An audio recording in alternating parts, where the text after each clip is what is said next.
Good morning. Good morning to you. Where do you fall in this? Are you in the category of having a bit of a moan at Conte right now? A little bit.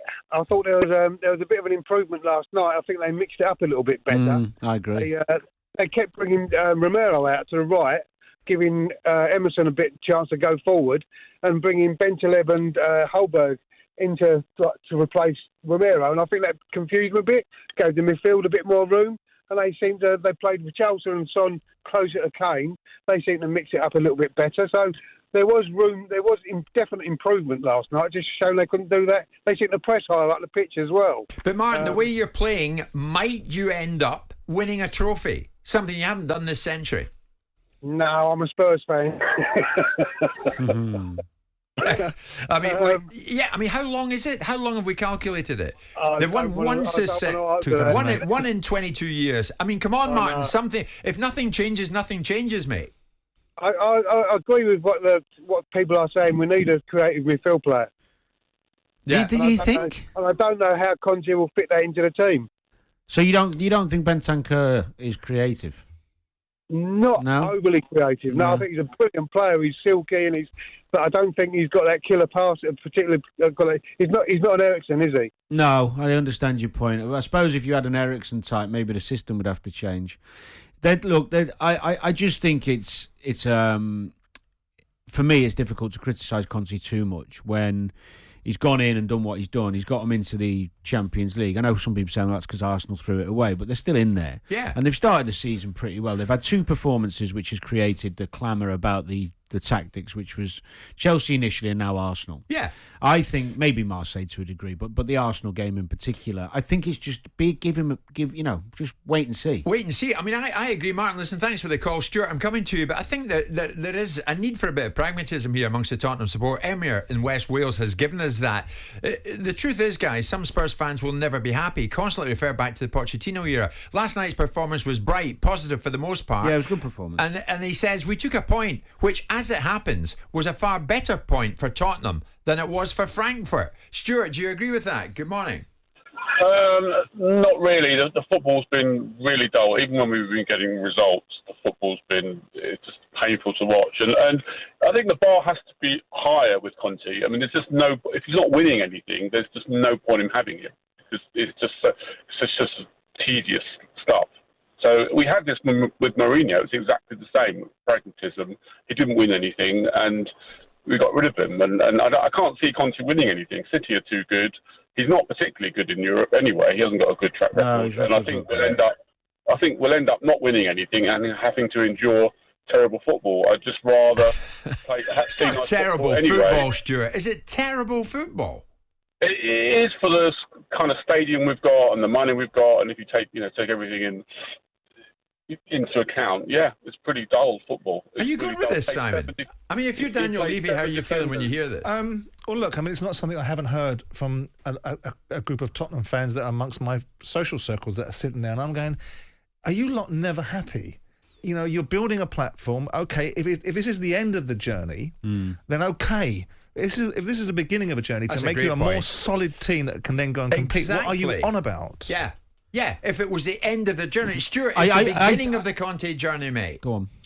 It's been here a year. It's not going to change, is it? So it's just a question of if he wins something, that's fine. But if he doesn't win something, it's all for nothing.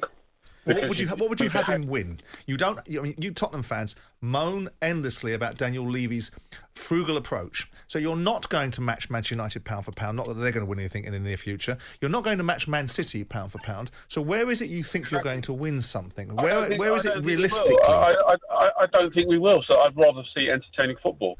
I'd rather come fifth and sixth and fourth, and I don't think we'll win either way. So I'd rather have entertaining football. I think you're right.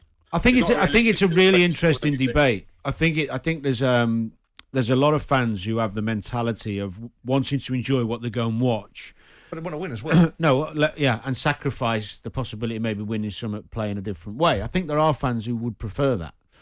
But I think they're outnumbered, though, Danny, by the ones who desperately want them to win. That's exactly what I was going to say. Yeah. I think the majority, if they know there's an end game of success and some winning. Now, if you continually play at home in this pragmatic way, which they have a couple of times in certain games, then I understand the fans' frustration, because at home you want to set the tone and go after teams and get the fans behind you. Yeah. So I do see Tottenham sometimes at home, even in the Leicester game. Leicester were dominating possession. They're bottom of the league.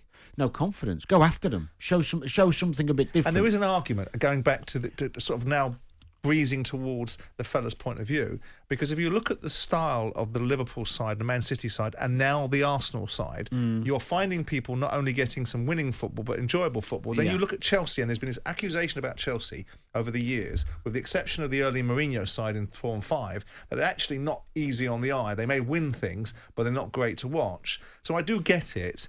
If the balance is, I think most fans would accept a lack of excitement as long as there's an end product attached to it, which is winning something. Yeah, I mean, thank goodness for this guy. No name on it, unfortunately. This is crazy. I'm listening to you. I'm a lifelong Tottenham fan. Not one single Tottenham fan should be moaning on your show this morning. Get some perspective, fellow Spurs fans. Enjoy what we've got right now. Lecture over. Daniel, what do you make of that? Oh, good morning, guys. I love the show, by the way. Thank you, mate. Yeah, most of it is. I mean, I've got more positive sides for Conte than I have negatives. The positive side is I think he's probably the best manager that Spurs have ever had. End of the day, Pochettino clearly when he was in charge said he couldn't take Tottenham any further, even though we just reached the Champions League final. And then obviously we get like Nuno, who I just think didn't have a clue. Mourinho, again, didn't have a clue. But Conte, I mean, he's got a good head on his shoulders. I mean, he's one of the best managers in the world. Right. You know. Right. And I just feel, okay, yeah, I think his tactics will be a little bit more better. I mean, because he came out and said, like, he wants his front three to be more clinical. But then when you're sitting back defending all the time, how can you be clinical? See, I mean, Daniel, I've got to say, fans of other clubs are having a bit of a giggle at you this morning. This is Bobby in Weymouth. Great show, guys. Thanks for that, Bobby. Spurs fans have always been the most deluded of the lot. Constant moaning and groaning. I mean, do you take that in the chin, Daniel? Well, at the end of the day, I mean, he's bringing in a team at the moment that I feel like, I mean, in a couple of seasons' time, you know, he'll definitely be able to compete like with the likes of Manchester City and the Liverpool. I mean, he's only had one transfer window where he's like brought in 6 or 7 players. You know, so you've got to give the guy a chance. You know, I think so. Surely. Me personally, you know, he's the best manager that Tottenham have ever had.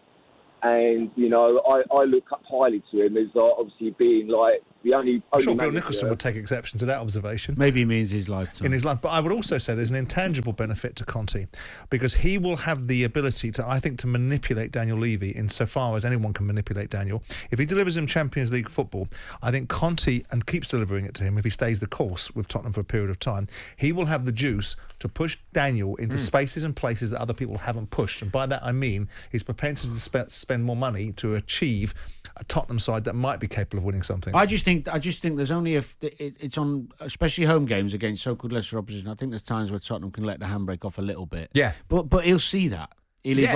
Conte's not He'll daft. He'll see that. But he's weighing things up. He's integrating new players, and he's playing a bit safe at the moment. But better that than going gung-go and being sitting 12th in the table and saying, why can't we keep a clean sheet? Well, at the moment, Tottenham in that Group D, Tottenham have played 3, of course, 1 just 1, drawn 1, lost 1. So next up for them, Eintracht Frankfurt, but at the Tottenham Hotspur Stadium. And maybe then Conte will let the handbrake off that little bit more.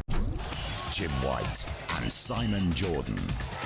Monday to Friday mornings from 10 on AM, on DAB, via the talkSPORT app and on your smart speaker.